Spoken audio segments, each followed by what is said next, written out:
This is Ender's Game, Chapter 8, Part 2. After practice one afternoon, Ender stayed in the battle room. He had noticed that Dink Meeker usually came late to dinner, and he assumed it was for extra practice. Ender wasn't very hungry, and he wanted to see what it was Dink practiced when no one else could see. But Dink didn't practice. He stood near the door, watching Ender. Ender stood across the room, watching Dink. Neither spoke. It was plain Dink expected Ender to leave. It was just as plain that Ender was saying no. Dink turned his back on Ender, methodically took off his flash suit, pushed gently off the floor. He drifted slowly towards the center of the room, very slowly, his body relaxing almost completely, so that his hands and arms seemed to be caught by almost non-existent air currents in the room. After the speed and tension of practice, the exhaustion, the alertness, it was restful just to watch him drift. He did it for 10 minutes or so before he reached another wall. Then he pushed off rather sharply, returned to his flash suit, and pulled it on. "Come on," he said to Ender. They went to the barracks. The room was empty since all the boys were at dinner. Each went to his own bunk and changed into regular uniforms. Ender walked to Dink's bunk and waited for a moment till Dink was ready to go. "Why did you wait?" asked Dink. "Wasn't hungry." "Well, now you know why I'm not a commander." Ender had wondered. "Actually, they promoted me twice and I refused." "Refused?" "The second time they took away my old locker and bunk and desk and assigned me into a commander's cabin and gave me an army. But I just stayed in the cabin until they gave in and put me back in somebody else's army." "Why?" "Because I won't let them do it to me. I can't believe you haven't seen through all this crap yet, Ender. But I guess you're young. These other armies, they aren't the enemy. It's the teachers, they're the enemy. They get us to fight each other, to hate each other. The game is everything. Win, win, win. It amounts to nothing. We kill ourselves, go crazy trying to beat each other, and all the time the old bastards are watching us, studying us, discovering our weak points, deciding whether we're good enough or not. Well, good enough for what? I was 6 years old when they brought me here. What the hell did I know? They decided I was right for the program. But nobody ever asked me if the program was right for me. So why don't you go home?" Dink smiled crookedly. "Because I can't give up the game." He tugged at the fabric on his flash suit, which laid on the bunk beside him. "Because I love this." "So why not be a commander?" Dink shook his head. "Never. Look what it does to Rosa. The boy's crazy, Rose the nose, sleeps in here with us instead of in his cabin. Why? Because he's scared to be alone, Ender, scared of the dark." "Rose?" "But they made him a commander, so he has to act like one. He doesn't know what he's doing. He's winning, but that scares him worst of all, because he doesn't know why he's winning, except that I have something to do with it. Any minute, somebody could find out that Rosen isn't some magic Israeli general who can win no matter what. He doesn't know why anybody wins or loses. Nobody does." "It doesn't mean he's crazy, Dink." "I know you've been here a year. You think these people are normal. Well, they're not. We're not. I look in the library. I call up books to my desk, old ones, because they won't let us have anything new. But I've got a pretty good idea of what children are, and we're not children. Children can lose sometimes, and nobody cares. Children aren't in armies. They aren't commanders. They don't rule over 40 other kids. It's more than anybody can take and not get crazy."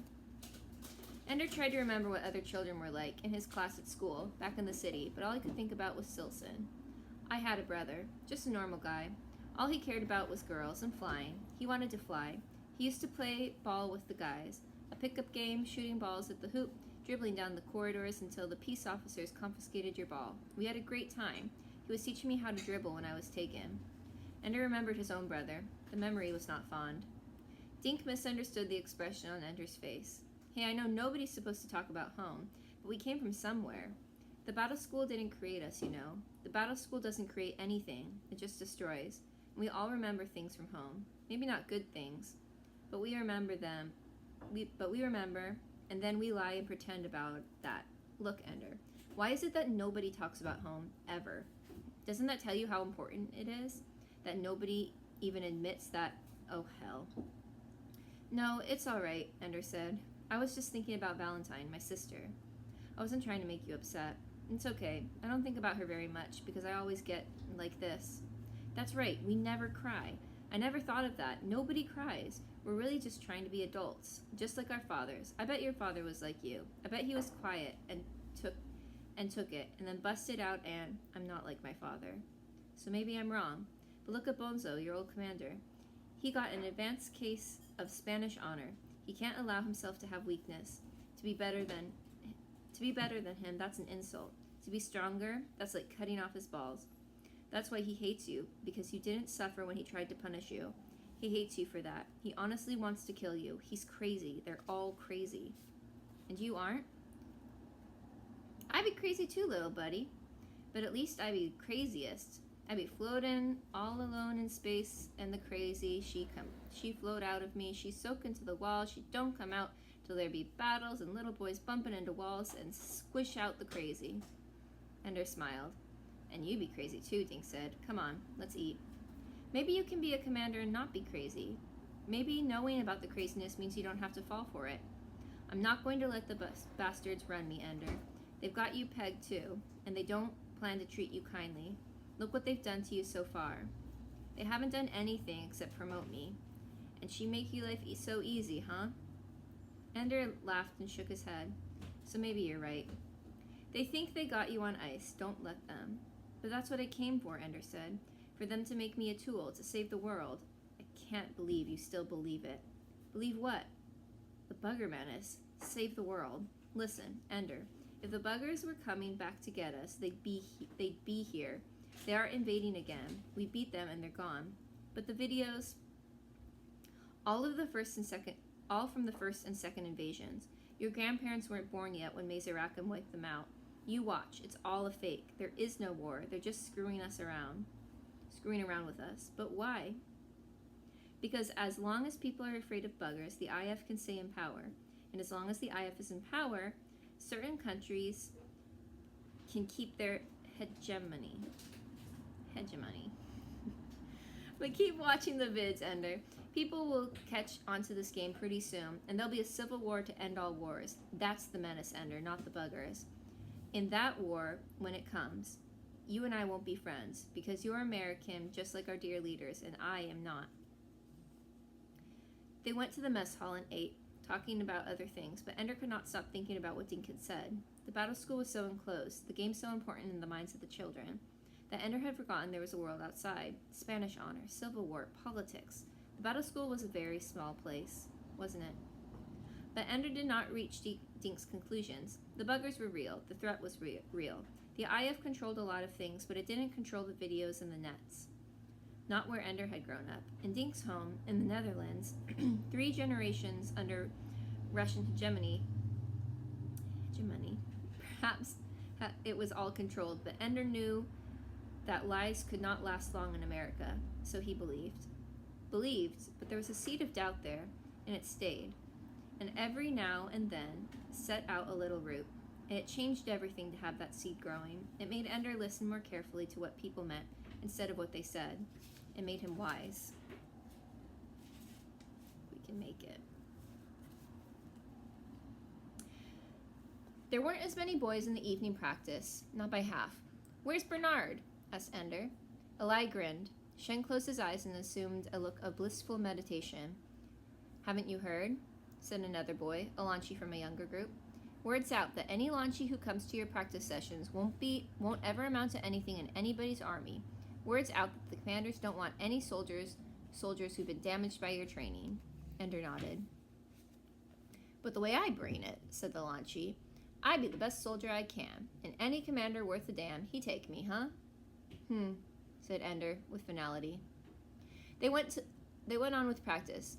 About half an hour into it, when they were practicing throwing off collisions from frozen soldiers, several commanders in different uniforms came in. They ostentatiously took down names. Hey, shouted Eli, make sure you spell my name right. The next night, there were even fewer boys. Now Ender was hearing the stories, little Lanchis getting slapped around in the bathrooms or having accidents in the mess hall or in the game room, or getting their files trashed by older boys who had broken the primitive security system that guarded the Lanchis' desks. No practice tonight, Ender said. The hell there's not, said Eli. Give it a few days. I don't want any of the little kids getting hurt. If you stop, even for one night, they'll figure it works to do this kind of thing. Just like if you ever backed down to Bernard back when he was being a swine. Besides, said Shen, we aren't scared. We don't care. So you owe it to us to go on. We need the practice, and so do you. Ender remembered what Dink had said. The game was trivial compared to the whole world. Why should anybody give every night of his life to this stupid, stupid game? We don't accomplish that much anyway, Ender said. He started to leave. Eli stopped him. They scare you too? They scare you too? They slap you up in the bathroom?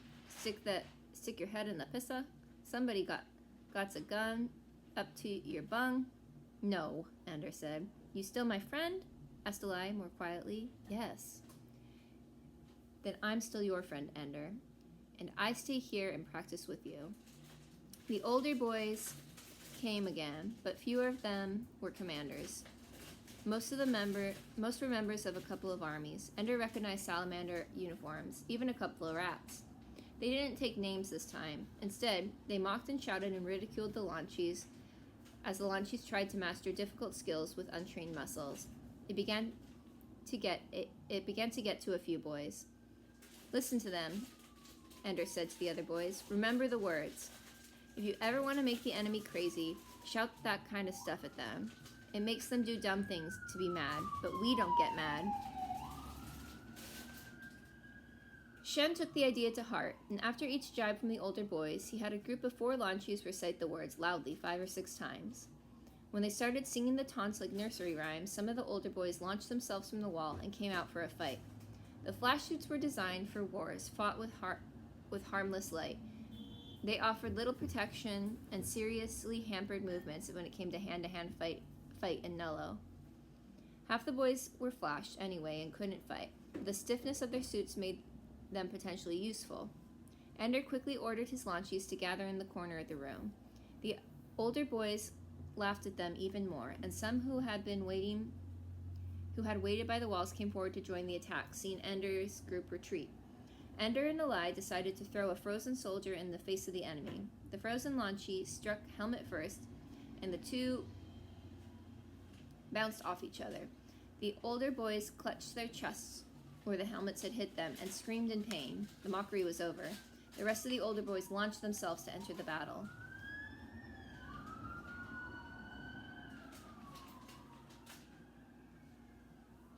Ender didn't really have much hope of any of the boys getting away without some injury, but the enemy was coming haphazardly, uncoordinated. They had never worked together before, while Ender's little practice army, though they were only a dozen of them now, knew each other well and knew how to work together. Go Nova! Shouted Ender. The other boys laughed.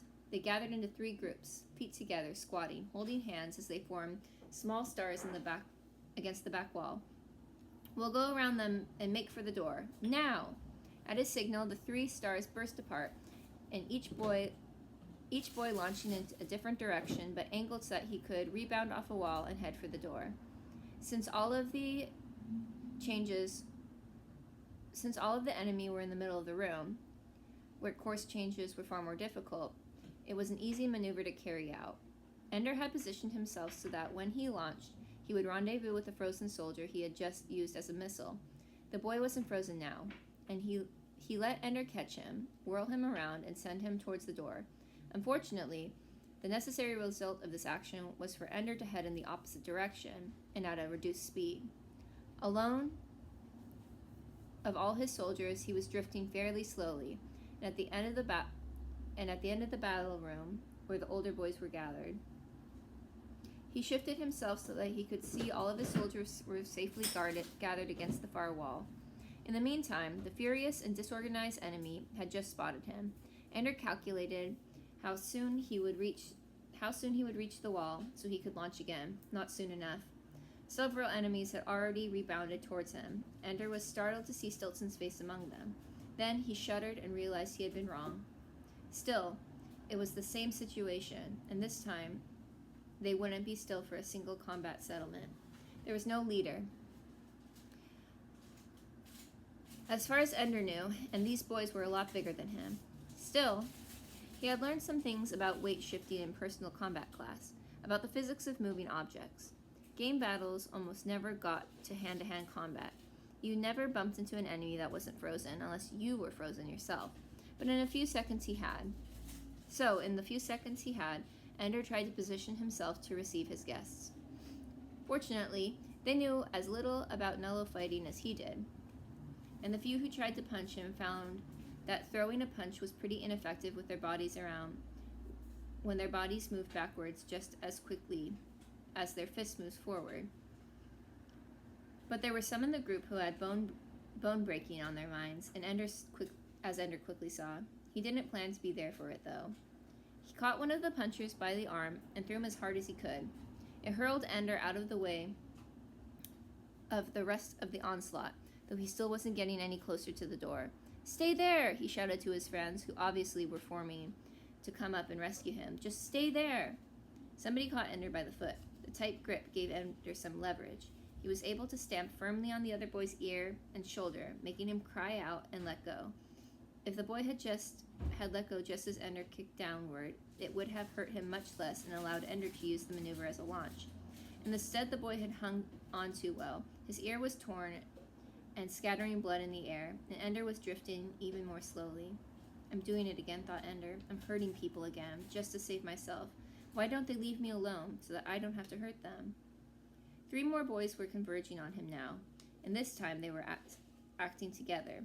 Still, they had to grab him before they could hurt him. Ender positioned himself quickly so that two of them would take his feet, leaving his hands free to deal with the third. Sure enough, they took the bait. Ender grasped the shoulders of the third boy's shirt and pulled him up sharply, butting him in the face with his helmet. Again a scream and a shower of blood. The 2 boys who had his legs were retching at them, twisting him. Ender threw the boy with the bleeding nose at one of them. They entangled, and Ender's legs became free. It was a simple matter, then, to use the other boy's hold for leverage to kick him firmly in the groin, then shove off him in the direction of the floor. He didn't get that good a launch, so that the speed was nothing special, but it didn't matter. No one was following him. He got to his friends at the door. They caught him and handed him along the door. They were laughing and slapping him playfully. "You bad," they said. "You scary. You flame." "Practice is over for the day," Ender said. "They'll be back tomorrow," said Shem. "Won't do any good," said Ender. "If they come without suits, we'll do this to them again. If they come with suits, we can flash them." "Besides," said Eli, "the teachers won't let it happen." Ender remembered what Dink had told him and wondered if Eli was right. "Hey, Ender!" shouted one of the older boys as Ender left the bathroom. "You nothin', man. You're nothin'." "My old Commander Bonzo," said Ender. "I think he doesn't like me." Ender checked the rosters on his desk at night. 4 of the 4 boys turned up on medical report. 1 with bruised ribs, one with a bruised leg, 1 with a torn ear, and 1 with a broken nose and a loose tooth. The cause of injury was the same in all the cases: accidental collision in null G. The teachers were allowing them to turn up on the official report. It was obvious they didn't intend to punish anyone for the nasty little skirmish in the battle room. Aren't they going to do anything? Don't they care what goes on in this school? Since he was back to the barracks earlier than usual, Ender called up the fantasy game on his desk. It had been a while since he last used it, long enough that it didn't start him where it left off. Instead, it began by the giant's corpse, only now it was hardly identifiable as a corpse at all, unless you stood off a ways and studied it. The body had eroded into a hill, entwined with grass and vines. Only the crest of the giant's face was still visible, and it was white bone, like limestone protruding from a discouraged, withering mountain. Ender did not look forward to fighting with the wolf children again, but to his surprise they weren't there. Perhaps, killed once, they were gone forever. It made him a little sad. He made his way down underground, through the tunnels, to the cliff edge overlooking the beautiful forest. Again, he threw himself down, and again, a cloud caught him and carried him to the castle turret room. The snake began to unweave itself from the rug again, only this time Ender did not hesitate. He stepped on the head of the snake and crushed it under his foot. It writhed and twisted under him, and in response he twisted and ground deeper into the stone floor. Finally, it was still. Ender picked it up and shook it until it unwove itself and the pattern in the rug was gone. Then, still dragging the snake behind him, he began to look for a way out. Instead, he found a mirror. And in the mirror, he saw a face that he easily recognized. It was Peter, with blood dripping down his chin and the snake's tail protruding from a corner of his mouth. Ender shouted and thrust his desk from him. The few boys in the barracks were alarmed at the noise, but he apologized and told them it was nothing. They went away. He looked again into his desk. His figure was still there, staring into the mirror. He tried to pick up and move some of the furniture to break the mirror, but it could not be moved. The mirror would not come off the wall either. Finally, Ender threw the snake at it. The mirror shattered, leaving a hole in the wall behind it. Out of the hole came dozens of tiny snakes, which quickly bit Ender's figure again and again.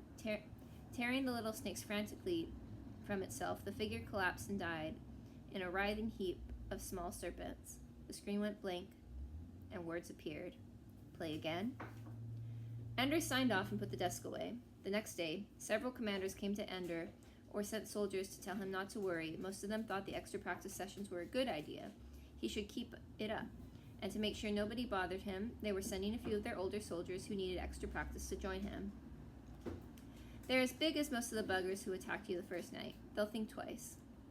Instead of a dozen boys, there were 45 that night, more than any army, whether it was because of the presence of the older boys or on Ender's side or because they had enough the night before. None of their enemies came. Ender didn't go back to the fantasy game, but it lived in his dreams. He kept remembering how it felt to kill the snake, grinding it in, the way he tore the ear off that boy, the way he destroyed Stilson, the way he broke Bernard's arm, and then to stand up, holding the corpse of his enemy, and to find Peter's face looking out at him and from the mirror. This game knows too much about me. This game tells filthy lies. I'm not Peter. I don't have murder in my heart. And then, a worse fear, that he was a killer, only better at it than Peter was. That it was the very trait that pleased the teachers. It's killers they need for the bugger wars. It's people who can grind the enemy's face into the dust and splatter their blood all over the place. Well, I'm your man. I'm the guy you want when you had me spawned. I'm your tool. And what difference does it make if I hate that part of me that you most need? What difference does it make that when the little serpents killed me in the game, I agreed with them and was glad?